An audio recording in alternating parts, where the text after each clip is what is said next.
So hello guys, welcome back to. मैं फिर से लेके आ गई हूँ आपके लिए आजीविका का आगे का, जो कि हमारे एडीओ एग्ज़ाम के लिए काफ़ी इम्पॉर्टेंट है। तो अब हम पढ़ने वाले हैं रेशम कीट पालन। ठीक है, रेशम कीट पालन को सेरीकल्चर एवं रेशम कीट पालन हेतु शहतूत की खेती को, देखो इम्पॉर्टेंट है, ध्यान रखिएगा। शहतूत की खेती को ना मोरीकल्चर कहते हैं। क्या कहते हैं? मोरीकल्चर कहते हैं शहतूत की खेती को। और रेशम कीट पालन को सेरीकल्चर कहते हैं, लेकिन शहतूत की खेती को ना मोरीकल्चर कहते हैं। ठीक है, भारत की प्रमुख किस्में अगर देखें तो शहतूती है। ठीक है, उसके बाद में ट्रॉपिकल टसर है, ओक टसर है, ईरी है और मूंगा है।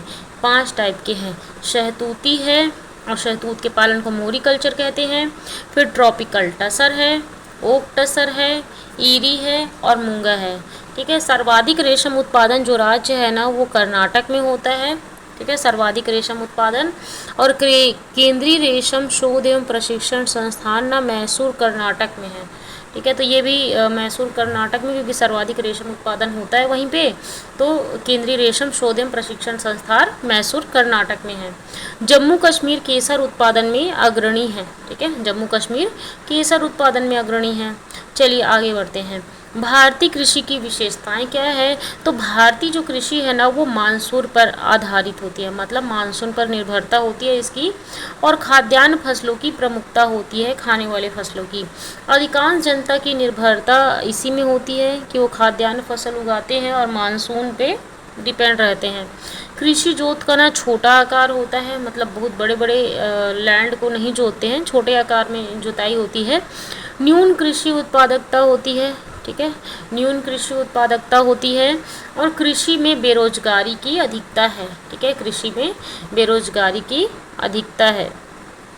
कृषि विकास कम होता है। ठीक है, क्योंकि बहुत बड़े बड़े इंस्ट्रूमेंट का यूज़ नहीं किया जाता है इसमें। उर्वरक का भी उपभोग होता है। ठीक है, उपयोग होता है। और श्रम की अकुशलता। ठीक है, तो देखो जो श्रमिक जो है ना यहाँ पे इतने कुशल नहीं होते कि वो उसको वैज्ञानिक तरीके से कर सके। ठीक है, और पूंजी साख की कमी होती है, और यहाँ पे इन लोगों के पास पैसे की भी कमी होती है, तो इन लोग नया नया चीज़ ट्राई नहीं कर पाते और अप्लाई करने में भी दिक्कत होती है। नेक्स्ट है भारतीय कृषि प्रणाली। तो भारतीय कृषि प्रणाली ना में सबसे पहला कृषि आ जाता है रेंचिंग कृषि। तो रेंचिंग कृषि में क्या होता है? इस कृषि प्रणाली में प्राकृतिक वनस्पति पर विभिन्न प्रकार के पशुओं जैसे भेड़, बकरी आदि को चराया जाता है। ठीक है, रेंचिंग कृषि में क्या किया जाता है? भेड़, बकरी आदि को चराया जाता है प्राकृतिक वनस्पति पर। कार्बनिक कृषि क्या होता है? इसमें रासायनिक उर्वरकों व कीटनाशकों का उपयोग नहीं किया जाता। इसका उद्देश्य मृदा की प्राकृतिक गुणवत्ता को बनाए रखने के साथ साथ लघु स्तरीय कृषि व सतत कृषि की ओर कदम बढ़ाना है कार्बनिक कृषि का। ठीक है, तो कार्बनिक कृषि का क्या है?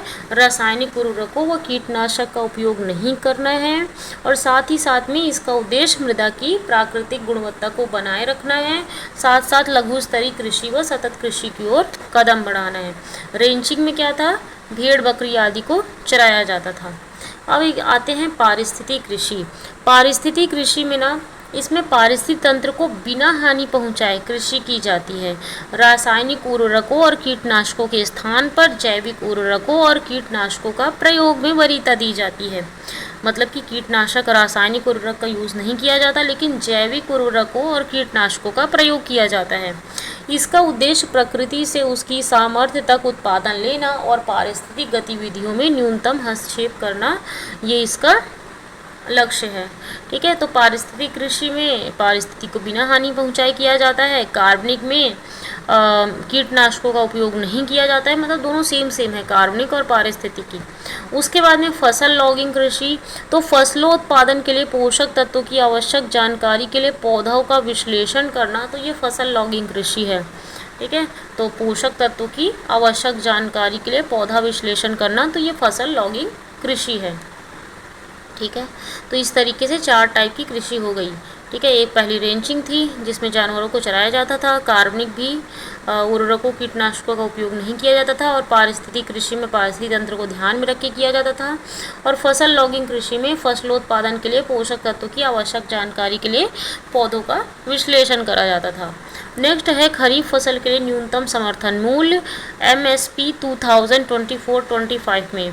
तो देखो 2024-25 में MSP क्या रहने वाला है, तो फसल ना धान जो सामान्य है ना उसका ना 2300, ठीक है, 2300, जो कि 117 की वृद्धि हुई है। पहले कितनी थी, 2183। 2023-24 में जब परचेस किया गया ना धान को, तो वो 2183 रुपीज़ में परचेस किया गया था। लेकिन अब जो 2024-25 में जो MSP तय किया गया है वो 2300 है, जो कि प्रीवियस वन से 117 रुपये की वृद्धि की गई है। धान ग्रेड A को ना 2320 रुपये में खरीदा जाएगा, क्योंकि वैसे भी सामान्य धान और धान ग्रेड A में 20 रुपये का डिफरेंस हमेशा रहता है, ठीक है।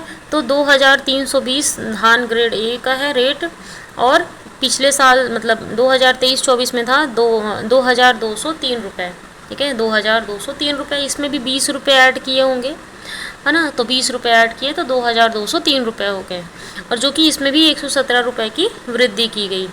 धान ज्वार हाइब्रिड जो है ना वो 3371 रुपये है, ठीक है, अभी का। ज्वार मालदंडी जो है ना 3421 रुपये है। बाजरा ना 2625 रुपये है, और रागी जो है 4290 रुपये है। मक्का 2225, देखो काफ़ी इजी है इसका डेटा याद करना, ठीक है, 2225 रुपये, ठीक है। तो इस तरीके से ये मक्के का रेट है। देखो हमको सबसे ज़्यादा ध्यान देना है ना धान सामान्य धान ग्रेड A का, ये ज़्यादा इम्पोर्टेंट हो जाता है। बाकी कुछ गेहूँ इम्पोर्टेंट हो जाता है, और MSP 2024-25 का इम्पोर्टेंट हो जाता है, लेकिन 2023-24 का ज़्यादातर की धान सामान्य ग्रेड A और बड़े बड़े चीज़ें जैसे गेहूँ ये सब जो ज़्यादा फेमस है वो हमको दोनों को याद रखना है ना, और कितनी की वृद्धि हुई ये भी थोड़ा ध्यान रखना है। बट बाकी सबको अभी MSP 2024-25 का ही हम देखेंगे, ठीक है। तो ज्वार मालदंडी जो है ना 3421 रुपये है, बाजरा 2625 रुपये है, और रागी का 4290 रुपये है, और मक्का का 2225 रुपये है। ओके, सबसे ज़्यादा वृद्धि की गई है रागी में, इसमें रागी में 444 का वृद्धि की गई है, ठीक है। नेक्स्ट आगे बढ़ते हैं, तुअर या अरहर का देखते हैं। तो अरहर जो है ना वो 7550 है, ठीक है, 2024-25 में 7550 है इसका MSP, है ना। और पहले 7000 था तो 555 रुपीज़ की इसमें वृद्धि कर दी गई अरहर में। मूंग जो है ना 8682 रुपये है, ठीक है, जिसमें 124 रुपये की वृद्धि की गई। मूंगफली जो है ना 6783 रुपीज़ है, 6783 रुपीज़ है, जो कि 406 रुपये का वृद्धि किया गया मूंगफली में, ठीक है। इन्फ्लेशन के अकॉर्डिंग 6783 रुपीज़ का वृद्धि किया गया मूंगफली में, ठीक है। और सूरजमुखी ना 7280 रुपये है, ठीक है, सूरजमुखी 7280 रुपये, जो कि 520 रुपये का वृद्धि किया गया पहले के अकॉर्डिंग, है ना। और ना सोयाबीन ना 4892 रुपये है। को मूंगफली 2000 रुपये से ज़्यादा रेट ज़्यादा है सोयाबीन से, सोचो, और सोयाबीन में प्रोटीन ज़्यादा होता है, ठीक है। तो 4892 रुपये सोयाबीन का रेट है, जो कि 292 रुपीज़ का वृद्धि किया गया, क्योंकि मूंगफली ना एक्चुअल में डिमांड ज़्यादा होता है, ज़्यादा लोग यूज़ करते हैं मूंगफली का, तो इसलिए उसमें वृद्धि भी ज़्यादा हो रही है। तिल जो है ना वो 9267 रुपीज़ है, ठीक है, और 632 रुपीज़ का तिल में वृद्धि की गई है। राम तिल जो है ना 8717 रुपये है, जो कि 983 रुपये की वृद्धि की गई है।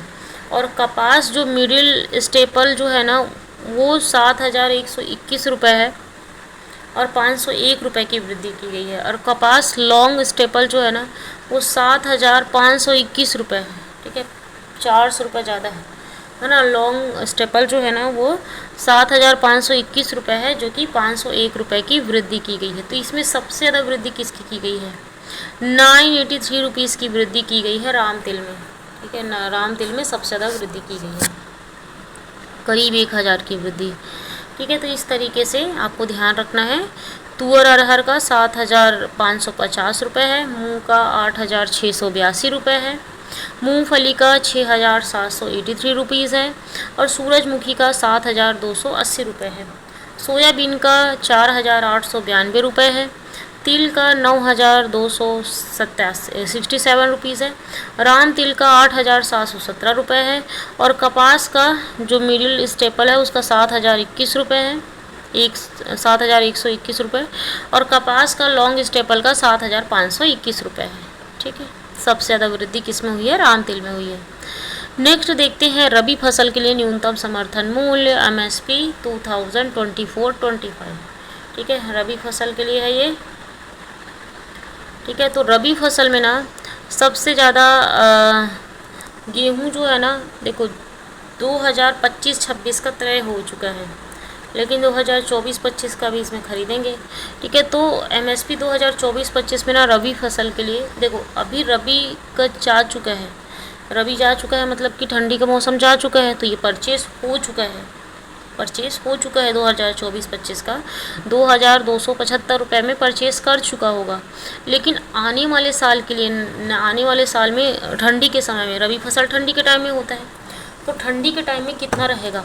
ठीक है, तो MSP 2024-25 में ना 2275 रुपये रहेगा, मतलब खरीदे, मतलब इस समय इसी रेट में ख़रीदा गया। और 2425 रुपये जो है ना, देखो 24-25 बहुत इजी है गेहूँ, और गेहूँ इम्पॉर्टेंट भी है और साथ ही साथ में इजी भी है। ठीक है, तो 2025-26 का कितना है? 24-25 रुपये है, और MSP में वृद्धि हुई है 150 रुपये की हुई है गेहूँ में। ठीक है, 150 रुपये की वृद्धि, और 24-25 रुपये गेहूँ का रेट है। जो है ना वो 1980 रुपीज़ है, 1980 रुपीज़ जो का है 2025-26 में, और जो कि पहले था 1850 रुपये, 130 रुपये की वृद्धि हुई है। सबसे ज़्यादा वृद्धि इसमें 300 रुपये की सरसों में हुआ है। ठीक है, सरसों का तेल निकलता है। ठीक है, तो सरसों में सबसे ज़्यादा वृद्धि हुआ है, जो कि 5950 रुपीज़ अभी में, अब नेक्स्ट में ख़रीदा जाएगा। कुसुम जो है ना वो भी 5940 रुपीज़ है, कुसुम का 140 रुपये का वृद्धि किया गया है। और मसूर जो है ना 6700 रुपीज़ में परचेस किया जाएगा आने वाले समय में। और चना जो है ना 5650 रुपीज़ का में परचेस किया जाएगा। ठीक है, तो गेहूँ, जौ, चना, मसूर, सरसों, कुसुम ये सब के सब रबी की फसल हैं, और गेहूँ का 24-25 है जिसमें ख़रीदा जाएगा। अभी पिछले साल था, मतलब पिछले ठंडी में था, अभी प्रेजेंट नीचे चला गया ठंडी में, उसमें 2275 रुपये था, 150 की वृद्धि की गई। तो गेहूं के लिए ज़्यादा इम्पोर्टेंट हो जाता है कि 150 की वृद्धि की गई। जौ में ना 1980 रुपीज़ रहेगा, चना का 5650 रहेगा, मसूर 6700 रहेगा, सरसों 5950 रहेगा, और कुसुम 5940 रहेगा। ठीक है, तो इस तरीके से रहेगा। ठीक है, आगे बढ़ते हैं। छत्तीसगढ़ में कृषि विपणन की स्थिति, तो छत्तीसगढ़ राज्य कृषि विपणन मंडी केंद्र रायपुर में है। कहाँ पे है? रायपुर में है। छत्तीसगढ़ राज्य कृषि विपणन मंडी केंद्र रायपुर में है। छत्तीसगढ़ राज्य कृषि विपणन मंडी बोर्ड का गठन 23 तारीख 12वां महीना 2003 को हुआ। ठीक है, 23 तारीख 12वां महीना सन 2003 में हुआ। ठीक है, तो याद रखिएगा, इम्पॉर्टेंट है। 23 तारीख 12 महीना सन 2003 को हुआ छत्तीसगढ़ राज्य कृषि विपणन मंडी केंद्र की स्थापना। उत्पादित फसलों का भंडारण कहाँ किया जाता है? तो राज्य भंडार गृह निगम रायपुर में किया जाता है। छत्तीसगढ़ में धान की खरीदी देखें तो छत्तीसगढ़ राज्य सहकारी विपणन संघ मारफेड के द्वारा ना धान की खरीदी की जाती है। छत्तीसगढ़ में मक्का की खरीदी ना छत्तीसगढ़ राज्य नागरिक आपूर्ति निगम के द्वारा किया जाता है। और छत्तीसगढ़ में लघु वनोपज की खरीदी ना छत्तीसगढ़ राज्य लघु वनोपज सहकारी संघ के द्वारा किया जाता है। ठीक है, कृषि उपज जो मंडियाँ देखें ना, तो मंडी समितियों का मुख्य उद्देश्य कृषकों को शोषण से बचाना, समयावधि में उनको उपज का उचित मूल्य दिलाना और विपणन की सुविधा उपलब्ध कराना, ये इनका लक्ष्य होता है कृषि उपज मंडियों का। ठीक है, तो छत्तीसगढ़ राज्य कृषि विपणन मंडी केंद्र रायपुर में है। जो कि गठन 23/12/2003 को हुआ था। उत्पादित फसलों का भंडारण राज्य भंडार गृह निगम रायपुर में होता है। धान की खरीदी विपणन संघ मार्कफेड के द्वारा किया जाता है। छत्तीसगढ़ सहकारी विपणन संघ मार्कफेड के द्वारा धान की खरीदी की जाती है। और मक्का की खरीदी छत्तीसगढ़ राज्य नागरिक आपूर्ति निगम के द्वारा किया जाता है। नागरिक आपूर्ति निगम के द्वारा किया जाता है। और लघु वनोपज की खरीदी ना छत्तीसगढ़ राज्य लघु वनोपज सहकारी संघ के द्वारा किया जाता है।